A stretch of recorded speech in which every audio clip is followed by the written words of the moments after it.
அஸ்ஸலாமு அலைக்கும் வரஹ்மத்துல்லாஹி வபரகாத்துஹு. கண்ணியத்திற்குரிய எல்லாம் வல்ல அல்லாஹ் ஜல்ல ஷானஹு தஆலாவின் நல்லடியார்களே, இந்த தர்கா வழிபாட்டையும் இறந்து போனவர்களிடத்திலே உதவி தேடுவதையும் நியாயப்படுத்தக்கூடியவர்கள் எடுத்து வைக்கக்கூடிய இன்னொரு வாதம் என்னவென்று சொன்னால், திருமறை குர்ஆனில் அல்லாஹ் நமக்கு ஒரு கட்டளை இடுகிறான். என்ன கட்டளை என்று சொன்னால், மூமின்களே, நீங்கள் அல்லாஹ்வின்பால் வசீலாவை தேடிக்கொள்ளுங்கள் என்பது குர்ஆனில் இருக்கக்கூடிய ஒரு கட்டளை. மாயிதா அத்தியாயத்தில் 35வது வசனத்தில் இந்த கட்டளை இடம்பெறுது. அல்லாஹ் என்ன சொல்றான்னு கேட்டா, மூமின்களேன்னு கூப்பிட்டு நீங்கள் அல்லாஹ்வின் பக்கம் வர்றதா இருந்தா அதுக்கு ஒரு வசீலாவை தேடிக்கொள்ள வேண்டும் அப்படிங்கிறது குர்ஆனில் உள்ள கட்டளை. இந்த வசீலாவை தேடிக்கொள்ளுங்கள்ங்கிற இந்த ஆயத்தை எடுத்து வைத்துக்கொண்டு நம்ம அல்லாட்ட நெருங்குறதா இருந்தா, வசீலாங்கிற அரபி வார்த்தை, அவங்க என்ன வியாக்கியானம் கொடுக்குறாங்கன்னு கேட்டால், வசீலாவை தேட சொல்லி எல்லாம் சொல்கிறான். வசீலான்னு சொன்னால் அல்லாவுக்கு நெருக்கமான நல்லடியார்கள் அர்த்தம். நம்மளா நேரடி அல்லாட்ட கேட்காம வசீலாவை தேடிக்கொள்ளுங்கள் தான் அல்லாஹ் என்ன செய்யறான், நமக்கு உத்தரவு போடுறான். அதனால அல்லாட்ட கேட்கறதா இருந்தா நமக்கு ஒரு வசீலாண்டா துணைன்னு அவங்க அர்த்தம் செஞ்சுக்கிறாங்க.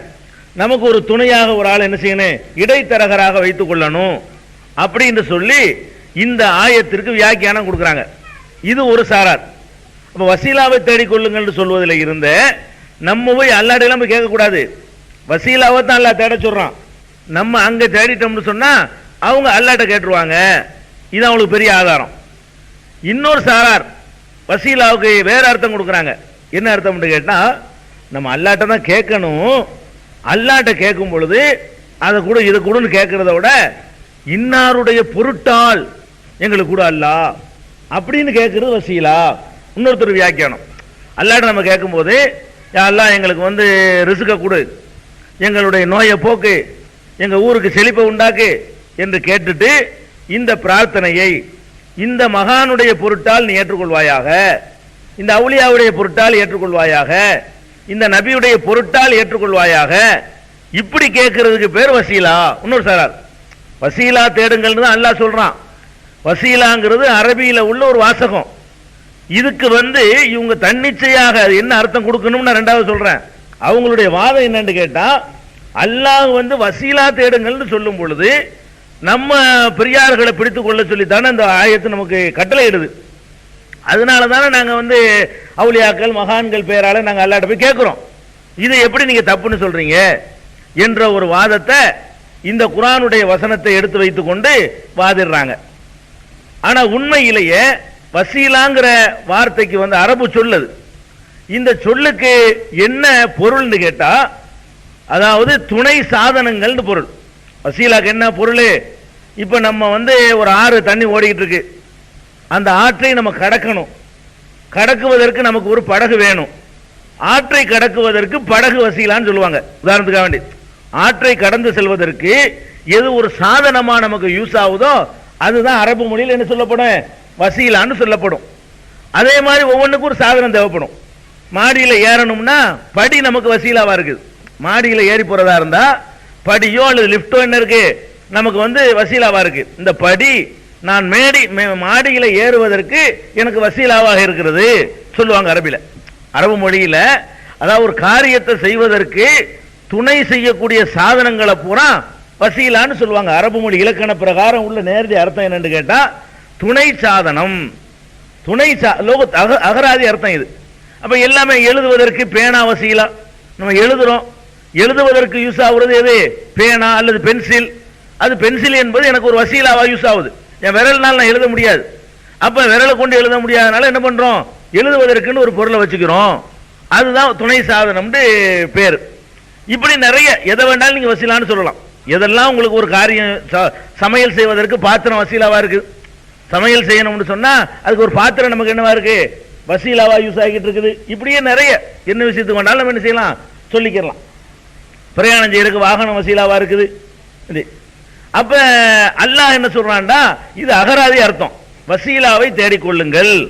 வசீலாவுக்கு பகுத்தறி உள்ள ஒரு ஆளுன்னு அர்த்தமே கிடையாது. துணையா யூஸ் பண்ணக்கூடிய சாதனங்கள் தான் அதுக்கு அகராதியிலையும் அர்த்தம். அல்லாஹ் இந்த இடத்துல என்ன கட்டளையிடுறான்?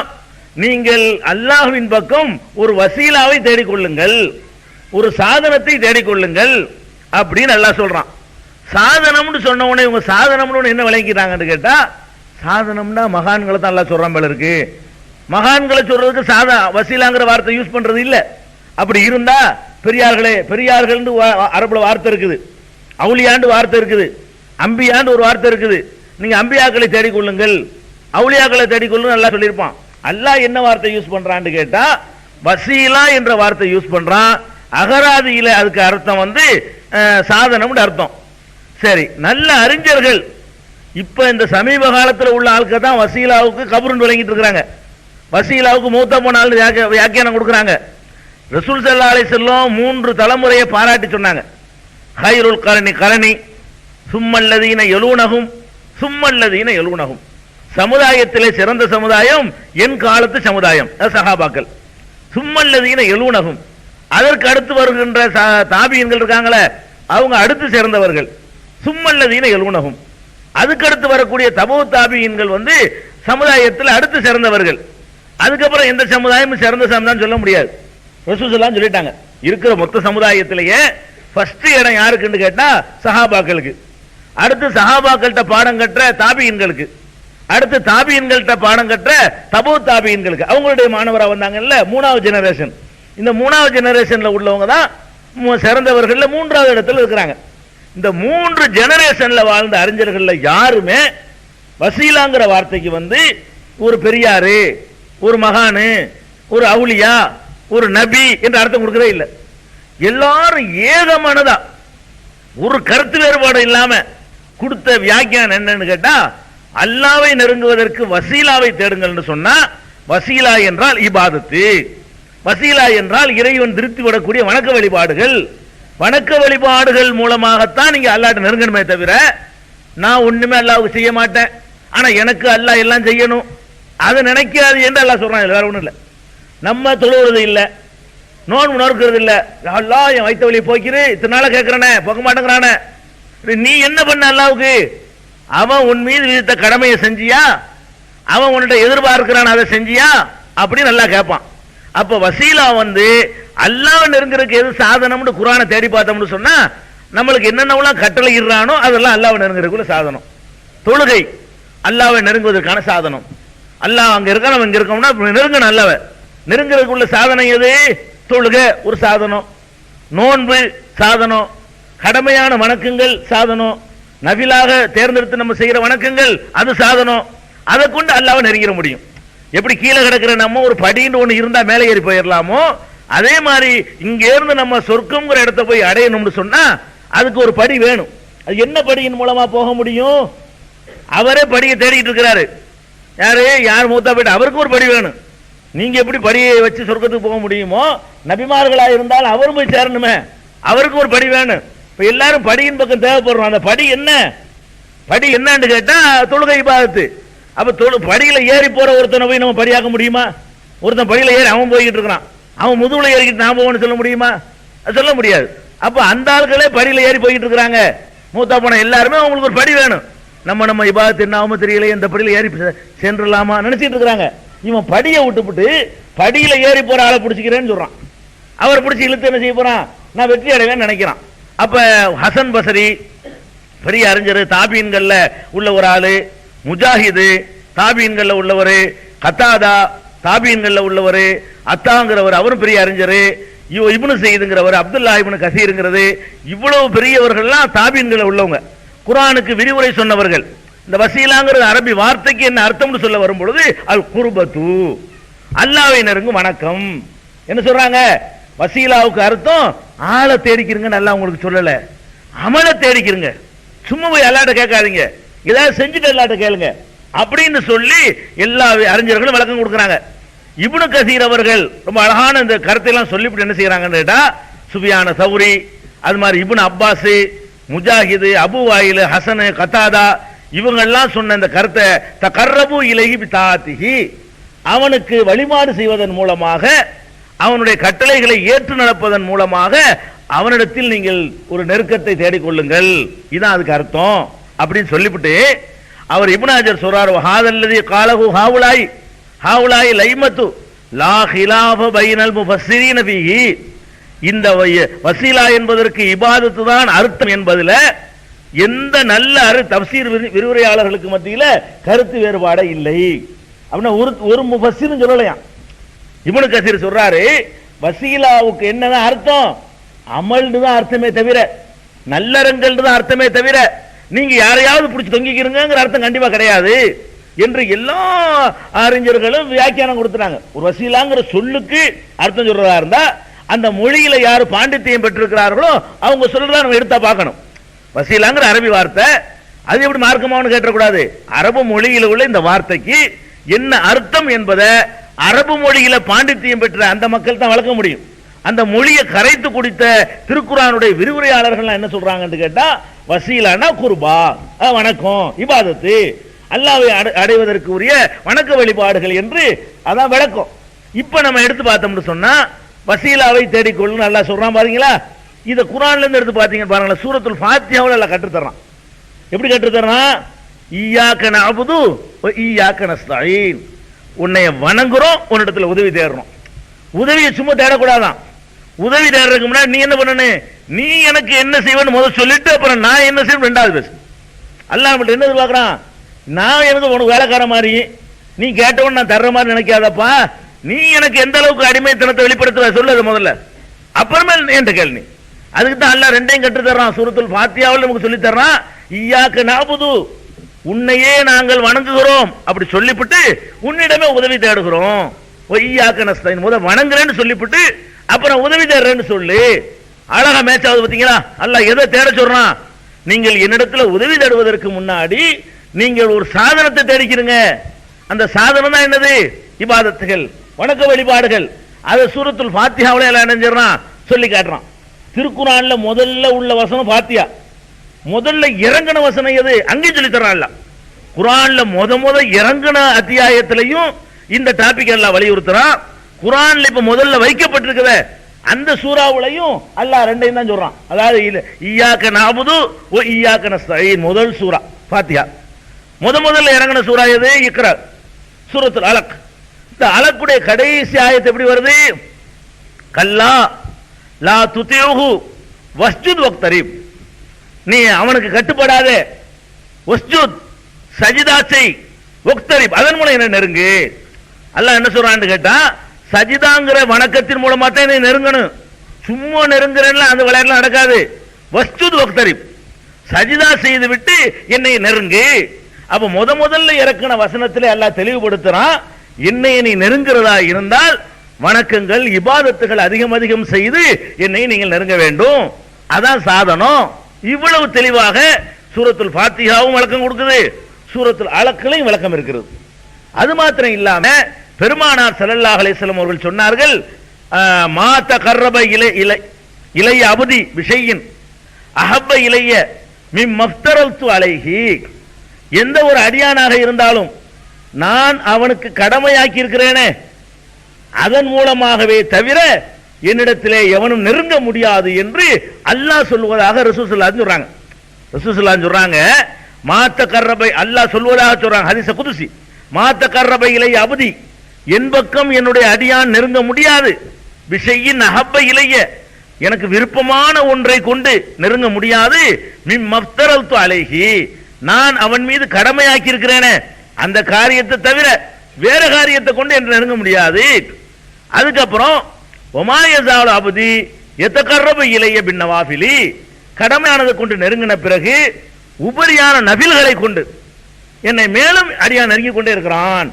அல்லாஹ் நெருங்கிறதுக்குள்ள வழி என்னன்னு கேட்டா, அல்லாஹ்ட்ட நம்ம யாரு கேட்கறது பெறுவதற்கு உரிமை நமக்கு எப்போ வரும்னு கேட்டா, கடமைகளை முதல் செய்யணும், ஓரளவுக்கு நெருங்கலாம். கடமைகளுக்கு மேல எக்ஸ்ட்ராவா சுன்னத்து நபில்கள் அதிகமாக செய்யும் பொழுது மேலும் நெருங்கி கொண்டே இருக்கிறோம். மாயசாலுல் அபது எத்தகர்ரபு இலைய பின் நவாஃபிலி, நபிலான வணக்கங்களை கொண்டு அடியான் என்னிடத்திலே மேலும் மேலும் நெருங்கி கொண்டே இருக்கிறான். ஹத்தா உஹிப்புஹு, கடைசியில் நான் அவனை நேசிக்கிறேன், விரும்புகிறேன். விரும்பினா என்ன ஆகும்?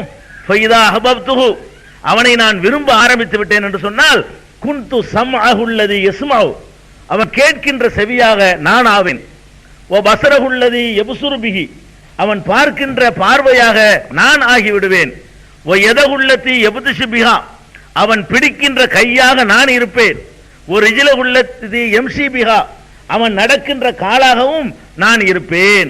ஒயின் சாலனி, என்னிடத்தில் அவன் கேட்பானையானால் ல உழ்த்தி என்னஹு, கண்டிப்பாக அவனுக்கு வழங்குவேன். யாருக்கு வழங்குவானா? அன்னு சொல்றான். ஒலையின் இஸ்தாதனி, என்னிடத்திலே அவன் காவல் தேடுவானையானால் ல உழிதன்னஹு, நான் அவனை காப்பேன் அப்படின்னு நல்லா சொல்றான். யாருக்கு சொல்றான்?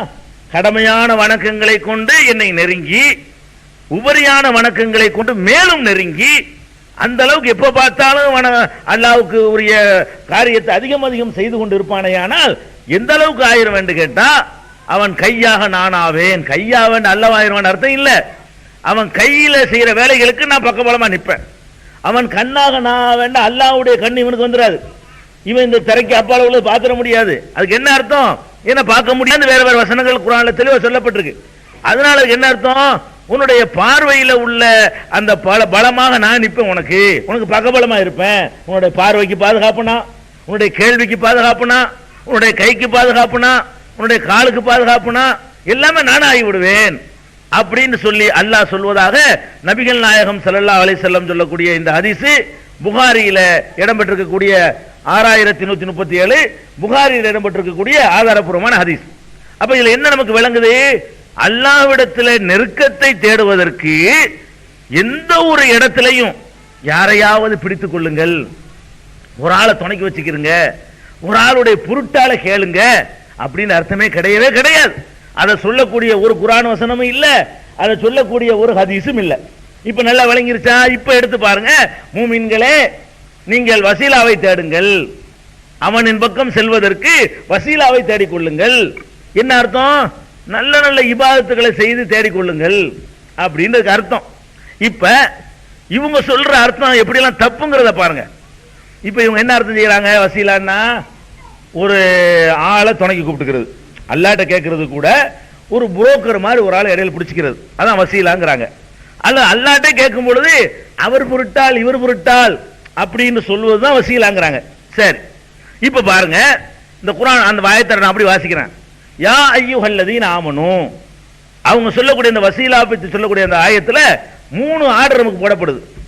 எத்தனை கட்டளை? 3 விஷயங்கள் நமக்கு சொல்லப்படுது. யா அய்யுஹல்லதீன ஆமனுன்னு கூப்பிட்டு, மூமின்களே கூப்பிட்டு, இத்தகுல்லா, ஃபர்ஸ்ட் கட்டளை என்ன? அல்லாஹ்வை பயந்து கொள்ளுங்கள், ஒரு கட்டளை. இரண்டாவது வபுத்தகு இலைஹில் வசீலா, அவன் அளவில் வசீலாவை தேடிக்கொள்ளுங்கள், இரண்டாவது கட்டளை. வஜாஹிது ஃபீ சபீலிஹி, அவன் பாதையில் தியாகம் செய்யுங்கள், லஅல்லக்கும் துஃப்லிஹூன், நீங்கள் வெற்றி பெறுவீர்கள். இது 3 விஷயங்கள் அல்லாஹ் சொல்றான். யாருக்கு சொல்றான்? மூமின்களுக்கு பூராத்துக்கும் சொல்றான். உங்களுக்கு இது உங்களுக்கு மட்டுமா? இல்ல. யா அய்யுஹல்லதீன ஆமனு சொன்னா எல்லா மூமின்களுக்கும் இந்த கட்டளை.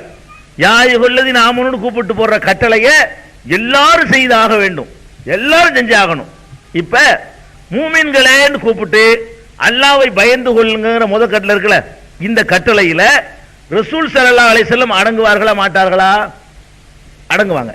மூமின்களே நல்லா கூப்பிடுறானே, ரசூலுல்லாஹ் மூமின்ல வர மாட்டாங்கன்னு சொல்ல முடியுமா? முதல் மூமின் அவங்க தானே. மூமின்களேன்னு கூப்பிட்டோம்னு சொன்னா முதல் அழைப்பு அவருக்கு தானே நேர காதுல போகுது. ஜிப்ரீல் வந்து முத கூப்பிட்டது ரசூல் ஸல்லல்லாஹு அலைஹி வஸல்லம் தானே. அப்ப மூமின்களே நல்லா கூப்பிடுறானே, இதுல பெருமானார் ஸல்லல்லாஹு அலைஹி வஸல்லம் உட்பட எல்லாரும் அடங்குறாங்க. சரி, அப்ப இந்த 3 கட்டளையையும் பெருமானார் ஸல்லல்லாஹு அலைஹி வஸல்லம் செஞ்சாகணும். நல்லா விளங்கிக்கணும். இந்த 3 கட்டளை யார் செய்யணும்? நீங்க எப்படி இந்த 3 கட்டளை அமல்படுத்தணுமோ அதே மாதிரி தான் ரசூல் ஸல்லல்லாஹு அலைஹி வஸல்லம் அமல்படுத்தி ஆகணும். முதல் கட்டளை என்ன? இத்தகுல்லா, அல்லாஹ்வை பயந்து கொள்ளுங்கள், நிறைவேற்றினாங்க.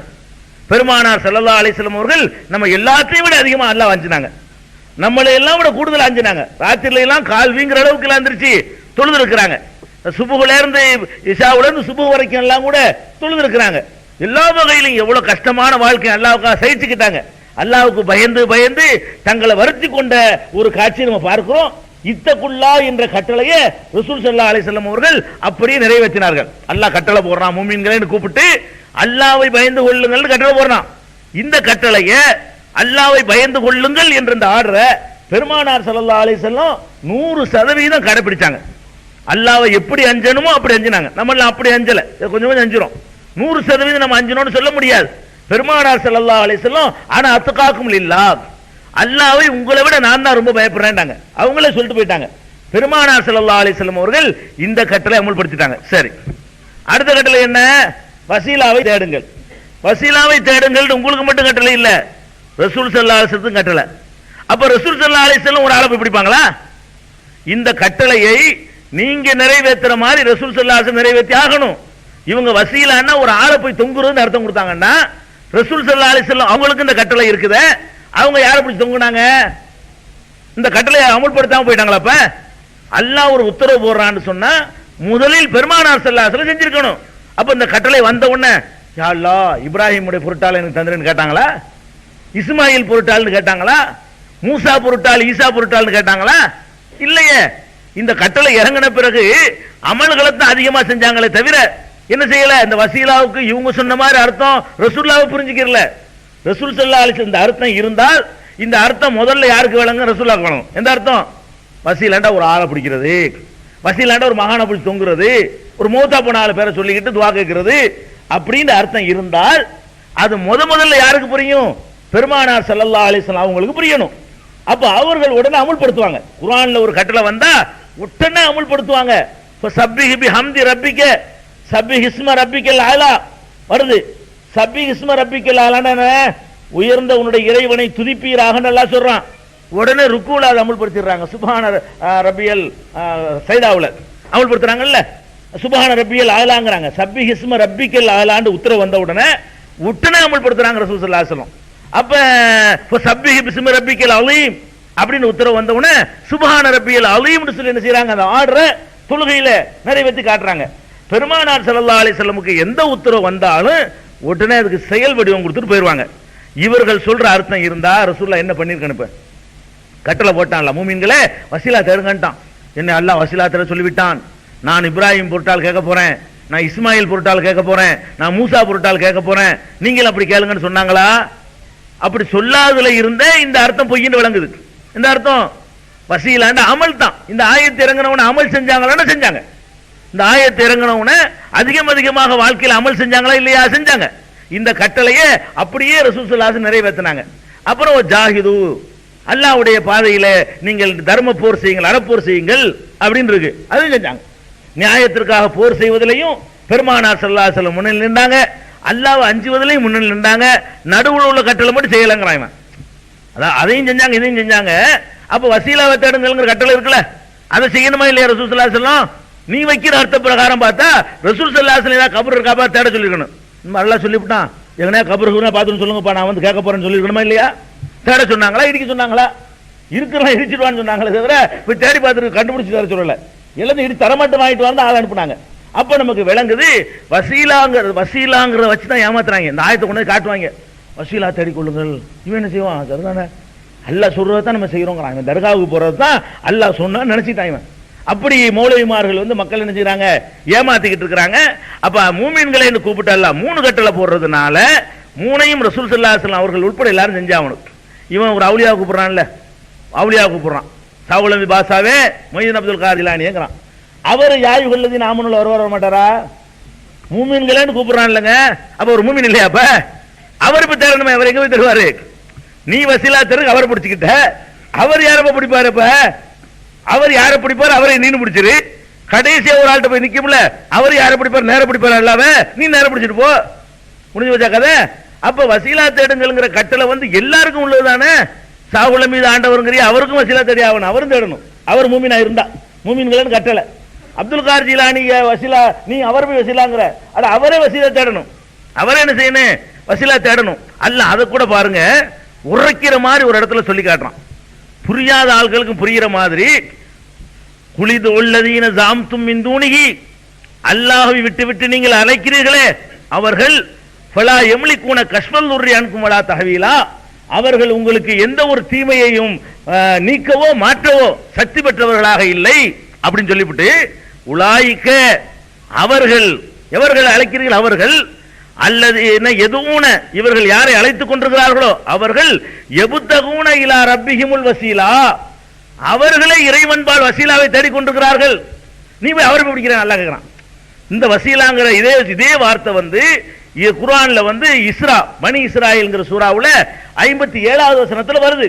வசீலாவை தேடிக்கொள்ளுங்கள் நம்ம கட்டளை இட்டுட்டு இதுக்கு வேற மாதிரி புரிஞ்சுக்கிட்டு ஆள்களை தொங்குறானே அவனுக்கு அல்லாஹ் சொல்றான், அடே நீ யாரை கூப்பிட்டு கொண்டிருக்கிறாயோ, நீ யாரை அழைத்து கொண்டிருக்கிறாயோ அவரே தங்கள் இறைவனின்பால் வசீலாவை தேடிக்கொண்டிருக்கிறார்கள். இறைவன் நம்ம நெருங்க முடியுமா, நம்ம அமல் செல்லுமா, நம்ம மோட்சம் பெற்றுவோமா என்று தேடிக்கொண்டிருக்கிறார்களே, நீ போய் அவங்கள போய் தேடுறியப்பான்னு சொல்லி அல்லாஹ் குர்ஆன்ல அதுக்கு விளக்கம் சொல்லி போறான். இந்த வசீலாவுக்கு என்ன அர்த்தம்ங்கிறத அந்த வசீலாவோட விளங்கி போயிடும். அதாவது மாயிதா 35 வரக்கூடிய வசீலாவுக்கு என்ன விளக்கம்ங்கிறது பனி இஸ்ராயில் 57வது வசனத்தை படிச்சீங்கன்னு சொன்னா தெளிவா விளங்கி போயிடும். அப்ப அந்த மாதிரியான ஒரு அடிப்படையில் என்ன செய்யணும், அந்த வசீலாவை புரிஞ்சுக்கணும். அப்ப இது ரொம்ப குழப்பம் இல்லாம ரொம்ப தெளிவா இருக்குது. வசீலாவை தேடிக்கொள்ளுங்கள் என்பதை வந்து இவர்கள் சொல்ற விதமாக புரிந்து கொள்ள கூடாது. இவர்கள் சொல்லக்கூடிய அர்த்தம் அதுக்கு இல்லைன்னு விளங்கி போச்சு. இன்னும் சொல்ல போனா பெருமானார் ஸல்லல்லாஹு அலைஹி வஸல்லம் அவர்கள் ஒரு அற்புதமான ஒரு சம்பவத்தை சொல்லி காட்டுறாங்க பாருங்க. ஒரு மனிதன் அல்லாஹ்விடத்துல பிரார்த்திக்கிறதா இருந்தா, அல்லாஹ்விடத்துல கேட்கிறதா இருந்தா, அப்ப அதுக்கு ஒரு வழிமுறை இருக்குது. என்ன வழிமுறை? வசீலாங்கிற வழிமுறை இருக்குது. இபாதத்துகளை கொண்டுதான் அல்லாஹ்ட்ட போய் கேட்கணும் அப்படிங்கறத சொன்ன ரசூல் ஸல்லல்லாஹு அலைஹி வஸல்லம் ஒரு விளக்கமாக ஒரு சம்பவம், நமக்கு தெரிஞ்ச சம்பவம் தான், பல முறை உங்களுக்கு சொல்லப்பட்ட சம்பவம். அந்த குகையில 3 பேர் மாட்டிக்கிறாங்க இல்லையா, அந்த சம்பவம். அதுல 3 பேருமே என்ன செய்யறாங்க, புதிய சகோதரர்கள் இருப்பார்கள். அவ்வளவு சுருக்கமா வேண்டாம் சொல்லிடுறேன், ஏன்னா அடிக்கடி கேட்டவங்க இருப்பீங்க, கேட்காதவங்க வந்திருப்பாங்க. முன்காலத்தில் ரசூல் ஸல்லல்லாஹு அலைஹி வஸல்லம் சொல்றாங்க, முன்காலத்தில் ஒரு 3 பேர் பிரயாணமா போனாங்க. போய் கொண்டிருக்கும் பொழுது ஒரு மழை பெய்ய ஆரம்பிக்குது. மழையில் நினையக்கூடாதுங்கிறதுக்காக வேண்டி பக்கத்தில் ஒரு மலை குகை இருக்குது.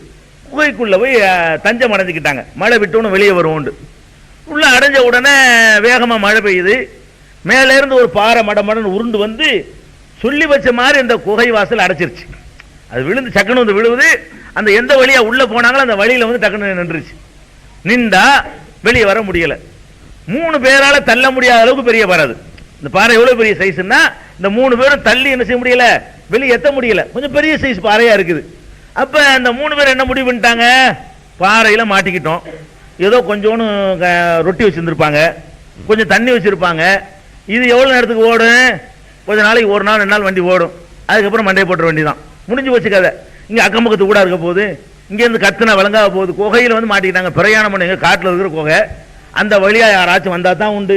வந்தா கூட இந்த குகை அடப்பெல்லாம் தாண்டிக்கிட்டு போய் இவர்கள் போடுற கூச்சல் கேட்குமா கேட்காதாங்கிறத கூட சொல்ல முடியாது. அப்போ அவங்க தீர்மானத்துக்கு வந்துட்டாங்க. என்ன தீர்மானம், நம்ம லைஃப் முடிஞ்சது, நம்ம கதை முடிஞ்சு போச்சு, இனிமேல் நம்மளால ஒன்றும் செய்ய முடியாது, நம்ம மாட்டிக்கிட்டோம் அப்படின்னு ஒரு உறுதியான முடிவுக்கு வந்துட்டாங்க. வந்த உடனே கடைசி நம்பிக்கை இழக்கல. ஒரே ஒரு நம்பிக்கை தான் உங்களுக்கு இருக்குது. என்ன நம்பிக்கை, நம்ம சக்தியை கொண்டு மனிதன்கிற முறையில் பார்த்தோம்னா வெளியே வர முடியாது. ஆனா அல்லாஹ் நாடுனா தான் எதையும் செய்வான்ல, அவனுக்கு தான் எல்லாம் முடியும்ல. இந்த மாதிரி இக்கட்டான நேரத்தில் கூட அவன் வந்து நம்முடைய கோரிக்கையில ஏத்துக்கிறவனா இருக்கிறானே, அதனால மனுஷனை கத்துறதுக்கு பதிலா நம்ம அவனே கூப்பிடுவோம், அல்லாவே கூப்பிடுவோம் அப்படின்னு சொல்லி அல்லாஹ்விடத்துல 3 பேரும் துஆ செய்யறாங்க. தனித்தனியா துஆ செய்யறாங்க. என்ன துஆ செய்யறாங்க, ஒவ்வொருவருமே அவருடைய வாழ்க்கையில ஒரு முக்கியமான ஒரு நிகழ்ச்சி செஞ்சு நடந்திருக்கும், நல்ல விஷயம். அதை அப்படி நினைவுபடுத்தி, யா அல்லாஹ் உனக்கு தானே நான் அந்த காரியத்தை பண்ணினேன், இல்லாட்டி நான் அந்த தப்பை செஞ்சிருப்பேனே, உனக்கு பயந்து தானே செய்யாம இருந்தேன் அப்படின்னு சொல்லி அல்லாஹ்வுக்காக ஒரு நல்ல காரியத்தை செஞ்சிருப்பாரு. அல்லாஹ்வுக்கு பயந்து ஒரு கெட்ட காரியத்தை செய்யாம இருந்திருப்பாரு. எல்லா மனுஷனுடைய வாழ்க்கையிலும் இதை நம்ம பார்ப்போம். நம்ம என்னதான் மோசமா இருந்தாலும் ஒரு நேரத்தில் என்னமா நம்மளுக்கு நம்ப முடியாத அளவுக்கு ஒரு அருமையான காரியத்தை செஞ்சிருப்போம், ரொம்ப நல்ல ஒரு காரியத்தை செஞ்சிருப்போம். ஒரு நெருக்கடியான கட்டத்தில் ஒருத்தருக்கு நம்ம உதவி பண்ணியிருப்போம் அல்லாஹ்வுக்கு பயந்து. அந்த மாதிரி 3 பேர் யோசிச்சு பார்க்கறாங்க, நம்ம வாழ்க்கையிலேயே நல்ல சம்பவம் என்ன நம்ம அல்லாஹ்வுக்காக செஞ்சிருக்கிறோம், இஹ்லாஸோட, எந்த ஒரு களப்பற்ற மனுஷனுக்கு இல்லாம, வேற சுய லாபம் இல்லாம, உலக ஆதாயத்தை கருத்துல கொள்ளாம அல்லாஹ்வுக்கு மட்டும் பயந்து நம்ம என்னமா செஞ்சிருக்கிறோமா அப்படின்னு யோசனை பண்ணி பார்க்கறாங்க. பார்த்துட்டு ஒவ்வொருத்தரும் அதை சொல்லி தான் அல்லாஹ்ட்ட உதவி தர்றாங்க. அதான் வசீலாங்கிறது. சும்மா கேட்காம என்ன பண்றாங்க, அல்லாஹ்விடத்துல துஆ செய்யும் பொழுது தாங்கள் செய்த நல்லறங்களை அப்படி நினைவுக்கு கொண்டு வந்து அதை சொல்லி கேட்கறாங்க.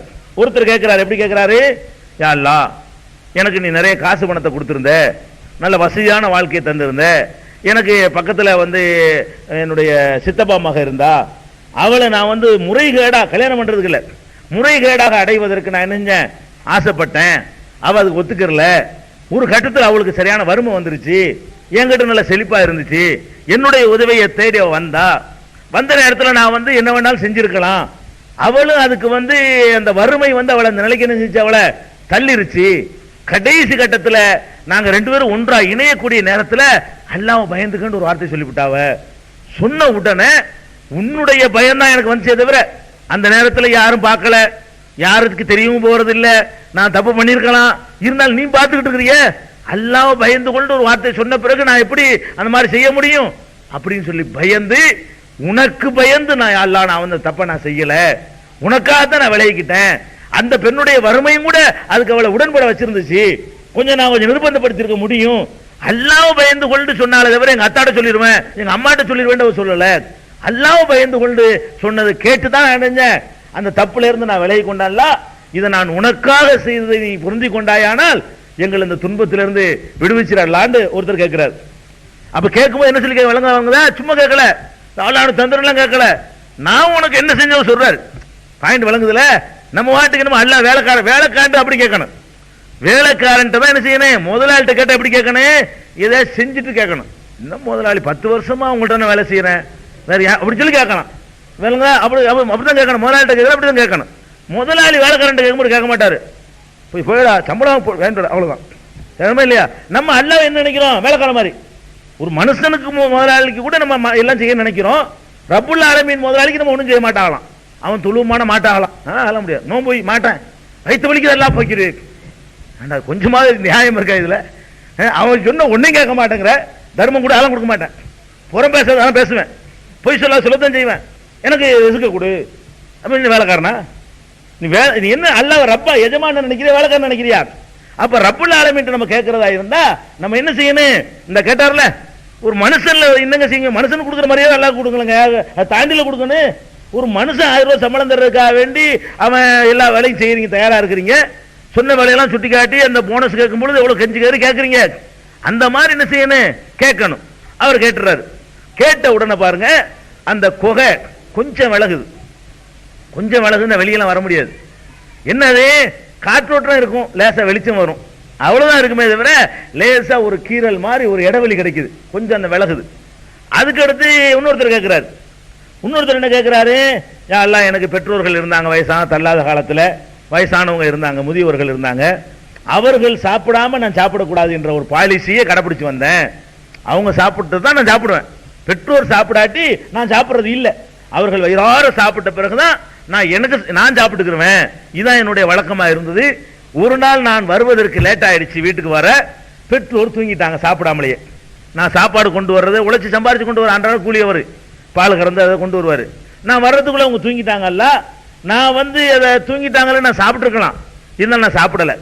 என் தாய் தந்தையர் சாப்பிடாம நான் சாப்பிடக்கூடாது அப்படிங்கிறதுக்காக வேண்டி அவர்கள் கால் மாட்டிலே உட்கார்ந்துருந்தேன், விழிக்கிற வரைக்கும் உட்கார்ந்துருந்தேன்.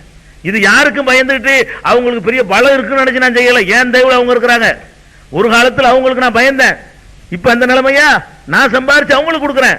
என் பெற்றோருக்கு வந்து பெரிய வலிமையெல்லாம் கிடையாது, என்னை திருப்பி அவங்கள அடிக்க விட முடியாது, என்னை கேள்வியும் கேட்க முடியாது, அந்த மாதிரி பலவீன நிலையில் அவங்க இருக்கிறாங்க.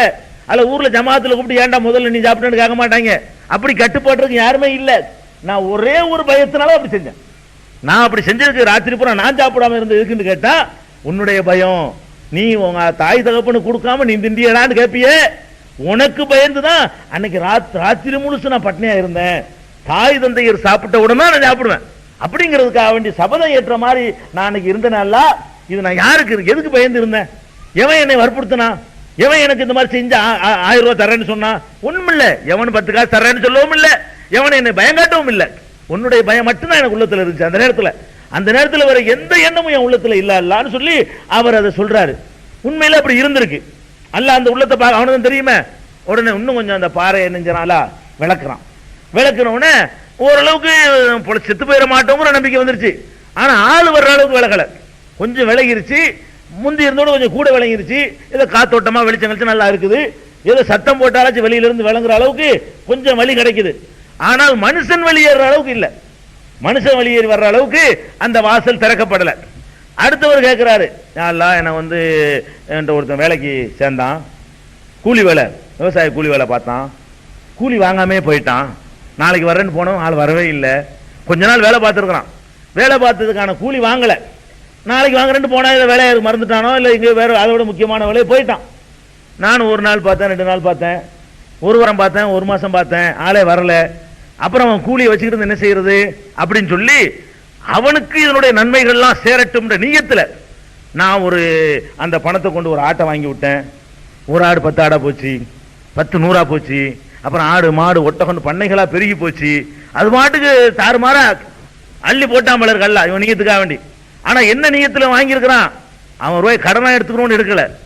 எடுக்கும் போது என்ன சொல்லி எடுத்துருக்கிறான், இது அவன் ரூபாயை நம்ம சும்மா இதுக்கு வச்சுக்கிடுவானே, நம்ம அவனுக்குன்னு வாங்கி போட்டா அவன் வரும்போது தூக்கி கொடுத்துருவோமே அப்படின்னு நீயத்தெல்லாம் கொடுத்துருக்காரு. அவர் சொல்றாரு, அந்த துவாவில எல்லாம் சொல்றாரு, யாரெல்லாம் நான் திருப்பி வந்தவன அப்படி கொடுத்துடணுங்கிற எண்ணத்துல தான் நான் அந்த ஒரு ஆட்டுல முதலீடு பண்ணேன்.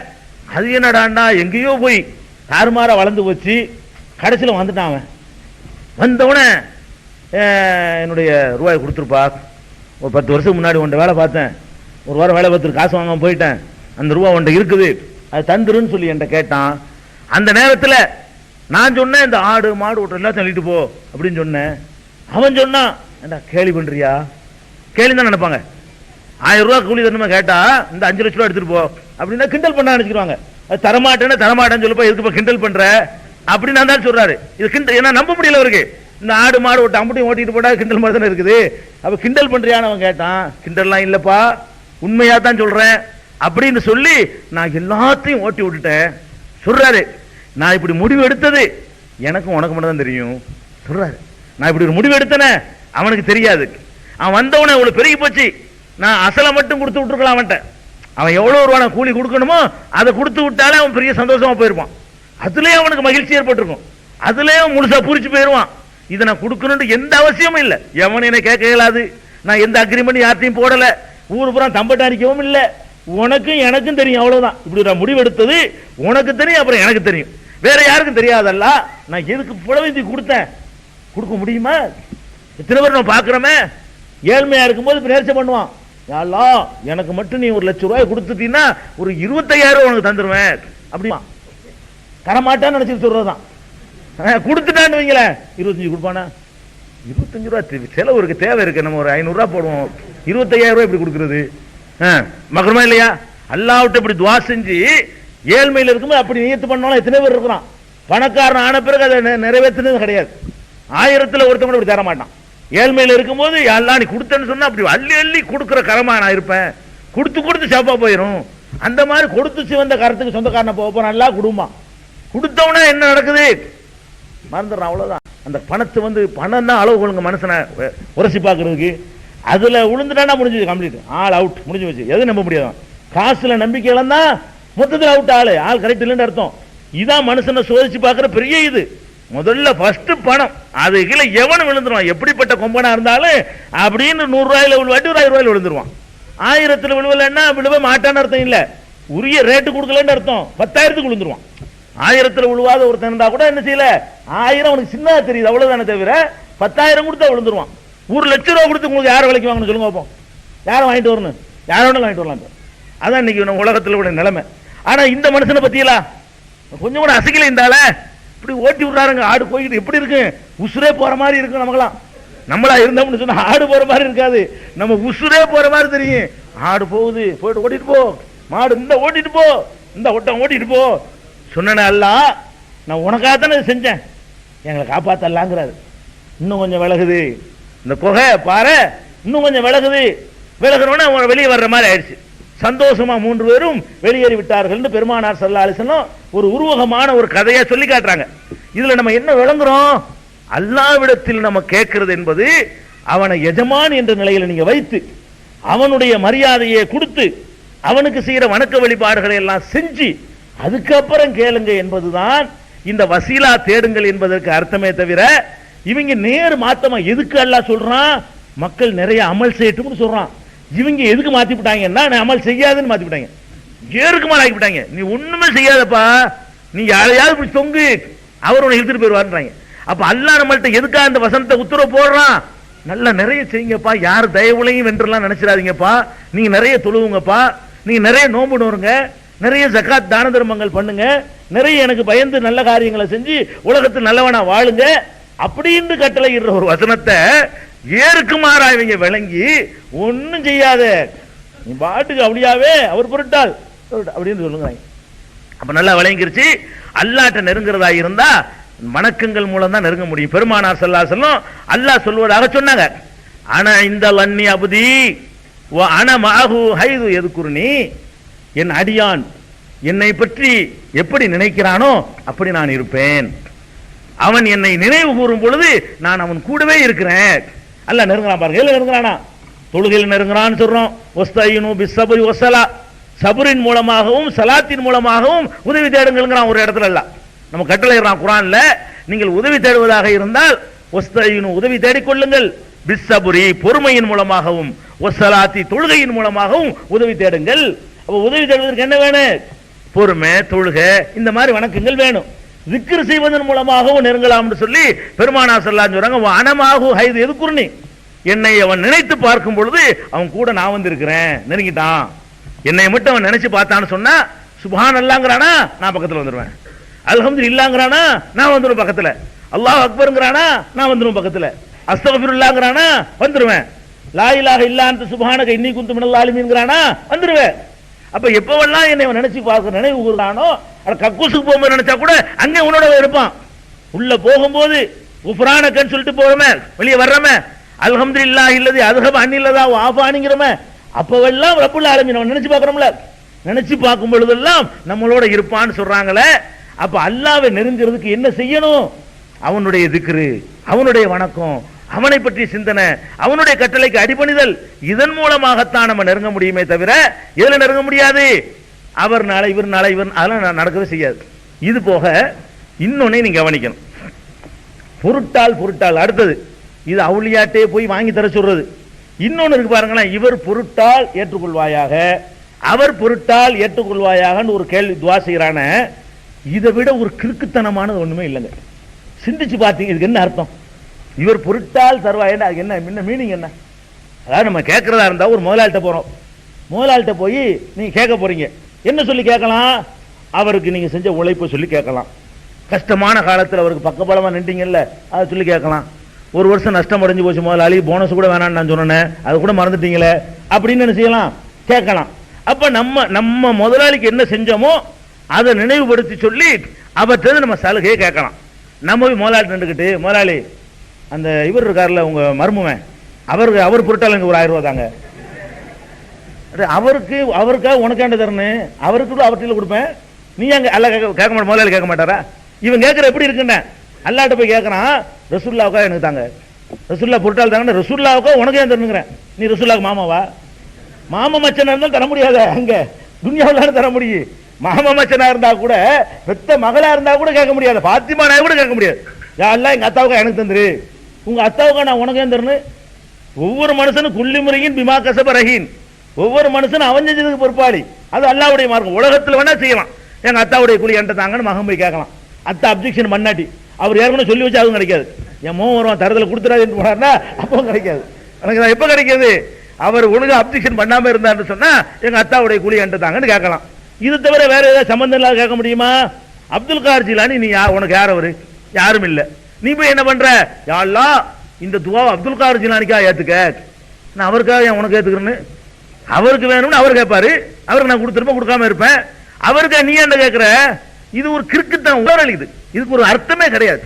அவர் பொருட்டால் இவர் பொருட்டால், இதுக்கு என்ன அர்த்தம் சொல்லுப்பா? இதுக்கு அவர் பொருட்டால் தானே அவருக்கு தந்தாகணும். இப்ப அவர் என்ன கண்டிப்பா கொடுத்தாகணுமா? அல்லாஹ் வற்புறுத்துறாரு அவரு, இல்ல அவருக்கு பயந்துகிட்டு அல்லாஹ் தர போறானா? எதுக்கு நீ அவரை யூஸ் பண்ற அந்த இடத்துல அல்லாட்ட? அப்ப அல்லாஹ்வை த்ரெட்டன் பண்றது. இது என்ன இதுல வருதுன்னு கேட்டா, என்னுடைய அடிமைத்தனத்தை கெஞ்சி கதறி அழுவி கேட்பானா? அல்லாஹ் உன்னை விட்டு நான் யார்கிட்ட கேட்பேன்? உன்னை யார் இருக்கிறா அப்படி கேட்டீங்கன்னா அவன் அது நியாயம் இருக்குது. இது அல்லாட்ட பயம் காட்டுற மாதிரி, அதாவது இந்த ரவுடி சொல்லி பயம் காட்டுவோம்ல, அவர் தான் அனுப்பிவிட்டாரு, அது மாதிரி இருக்குது. நீங்க என்ன நினைச்சிட்டு இருக்கிற? எவரி எது எங்களுக்கு அல்லாட்ட கேட்கும்போது, அல்லாட்ட கேட்கும்போது அல்லாவோட ஒரு பெரிய சக்தியா அல்லாஹ்க்கு ஒரு ஆளை நீங்க ஏன் சொல்லி கொடுக்குறீங்க? இவர் போட்டால் தாண்டா, அப்ப இவர் போட்ட இவர் சொன்னதால பயப்படுவானோ? இவர் சொன்னதால நம்ம தருவானு என்ன அர்த்தமாவதப்ப? இவர் எவ்வளவு டேஞ்சர் பாக்குறீங்களா? இது எல்லா மௌலவிகளும் பள்ளிவாசல் உட்காந்துக்கிட்டு அவர் பொருட்டு அரபில கேட்கறாங்க, உங்களுக்கு வழங்குறது இல்ல. பள்ளிவாசல துவா செய்யும் பொழுதெல்லாம் அதை ஏத்துக்கிற சொல்லும்போது என்ன செய்வாங்க, அதை இவர் பொருட்டா பிஹக்கி செய்யுதுனா முகமதின் பிஹக்கில் அம்பியாயி உல் முர்சலீன் அதை பொருட்டாளுங்கிறாங்களாம். செய் ரசூலுல்லாஹ்வுடைய பொருட்டால, நபிமார்களுடைய பொருட்டால, பிஹக்கி அவுலியாக்கள் கிராம், உன்னுடைய சங்கை மிக்க அவுலியாக்கள் பொருட்டாளங்கிறது நம்ம உட்காந்து ஆமி ஆமின்னு இருக்கிறோம். இவங்க 7 வருஷம் என்ன படிச்சாங்கன்னு தெரியவே இல்லை. ஏன்பா இவங்க அபு ஹனீஃபா இமாம் சொல்றார் லைஸல் இல்லாஹி அலா அஹதின் ஹக்குன், எவனுக்கு ஹக்கு கிடையாது அல்லாஹ்வுக்கு, என்ன இவர் பொருட்டாளன்னு கொடுத்தாவணுமா அல்லாங்கிறார் அவர். இமாம் அபு ஹனீஃபா ரஹ்மத்துல்லாஹி அலைஹி சொல்றாங்க, அட எவனுக்காக வேண்டி அல்லாஹ் தர வேண்டிய அவசியம் இல்லையப்பா, நீ ஒரு ஆளை சொல்லி பயங்காட்டுங்கிறார். அவருக்கு அப்படி செய்யக்கூடாதுங்கிறார், ஹராம்ங்கிறார். அபு ஹனீஃபா அந்த மதரவை பின்பற்றோன்னு சொல்லி கொண்டு என்ன செய்யறாங்க, ஷரஹுல் ஃபிக்ஹுல் அக்பர் மதரசால ஓதி கொடுப்பாங்க. முல்லா அலி காரியுடைய விரிவுரை அபு ஹனீஃபா இமாமுடைய நூல், அது சின்ன ஒரு லெட்டர் மாதிரி இவ்வளவுதான் இருக்கும், ஒரு 15 வரி இருக்கும். அதுக்கு விளக்க உரைன்னு ஒன்று வச்சு மார்க்ஸை சொல்லி கொடுப்பாங்க. அதுலயே படிக்கிறாங்க. என்ன படிக்கிறாங்க, ஒரு பொருட்டால் அல்லாஹ் இடத்தில் கேட்கக்கூடாது. ஏன்னு கேட்டா யாருக்காக வேண்டியும் அல்லாஹ் தரணும் என்ற அவசியம் கிடையாது. யார் எப்ப நம்ம கேட்கலாம், இவருக்கு தந்துதான் ஆவணுங்கிற நிலையில ஒருத்தர் இருந்தாருன்னு சொன்னா அவருக்கு பயந்து அல்லாஹ் தருவான்னு கேட்கலாம். அல்லாஹ் உனக்கு தர்றதா இருந்தா அவனா பார்த்து பிச்சை போட்டானே தவிர இல்லைன்னா கிடையாது. யாருக்காக அவன் தரவே மாட்டான். உன் மேல அவனா பெரிதாகப்படணும், அவனா விரும்பணும், அவனா தரணும்னு ஆசைப்படணும், அப்பதான் உனக்கு தருவான். இந்த ஒரு சாதாரண ஒரு நாலேஜ் கூட இல்லாம நம்ம என்ன பண்ணிட்டு இருக்கிறோம், அவர் பொருட்டால் இவர் பொருட்டால் இந்த ஆயத்தை வச்சுக்கிட்டு யாய் உள்ளதின் ஆமனுங்கிற அந்த ஆயத்தை வைத்துக் கொண்டு அவர் பொருட்டால் இவர் பொருட்டால்னு கேட்கிறோமே, இதுக்கு மார்க்கத்தில் என்ன இல்ல, இடமே இல்ல. நம்ம நல்ல ஆய்வு செஞ்சு பார்த்தோம்னு சொன்னா எந்த அளவுக்கு நம்ம இபாதத்துகளை அதிகப்படுத்திக் கொள்றோமோ அந்த அளவுக்கு தான் அல்லாஹ்வை நம்ம நெருங்குறோம். ஒரு தடவை சொன்னாங்க ரசூல் ஸல்லல்லாஹு அலைஹி வஸல்லம், அக்ரபு மா யகூனுல் அப்து இலா ரப்பிஹி வஹுவ சாஜிதுன், ஒரு அடியான் அல்லாஹ்விடத்துல ரொம்ப ரொம்ப ரொம்ப ரொம்ப நெருக்கமாக இருக்கிற சந்தர்ப்பம் என்ன சொல்லுங்க பாப்போம். அழகா சொல்றாங்க சஜிதாவில். ரசூல் ஸல்லல்லாஹு அலைஹி சொல்றாங்க, நெருக்கத்தை தேர்றது, நெருக்கிறது என்ன நெருக்கம் தேர்றது, ஒரு மனிதன் அதிகமாக அல்லாஹ்வுக்கு நெருக்கமான ஒரு ஸ்டேஜ்ல எப்ப இருக்கிறான்னு கேட்டா அதிகமாக தன்னை தாழ்த்துற ஒரு இடம் இருக்குது. அந்த இடத்துல நெத்தியை கொண்டை நிலத்துல வச்சு உன்னை அதிகம் தாழ்த்துற, நிக்கும் போது கூட நீ அதிகமா தாழ்த்திக்கிறல, குனியும் போது கூட ஒரு பாதி தான் தாழ்த்தி இருக்கிற, நெத்தியை கொண்டை நிலத்துல வைக்கும் பொழுது உன்னை முழுசாவே தாழ்த்திக்கிற அல்லாஹ்வுக்காக வேண்டி. அப்ப அதிகமாக உன்னை தாழ்த்துகிற அந்த இடத்தில் தான் அல்லாஹ்வுடைய அதிகமா நெருக்கம் உனக்கு இருக்குது. ரசூல் ஸல்லல்லாஹு அலைஹி சொல்றாங்க, அக்ரபு மா யகூனுல் அப்து இலா ரப்பிஹி வஹுவ சாஜிதுன், சஜிதா செய்கிற நிலையில தான் ஒரு அடியான் அல்லாஹ்வுக்கு ரொம்ப ரொம்ப அண்மிக்கிறான், நெருங்குகிறான், நெருக்கமான இடத்தில் இருக்கிறான். அதனால ஃபக்ஸிரு ஃபீஹி துஆ, அதுல அதிகம் துஆ செய்யுங்கங்கறாங்க. சஜிதாவுல விழுந்து எத்தனை துஆ செஞ்சிருப்போம்.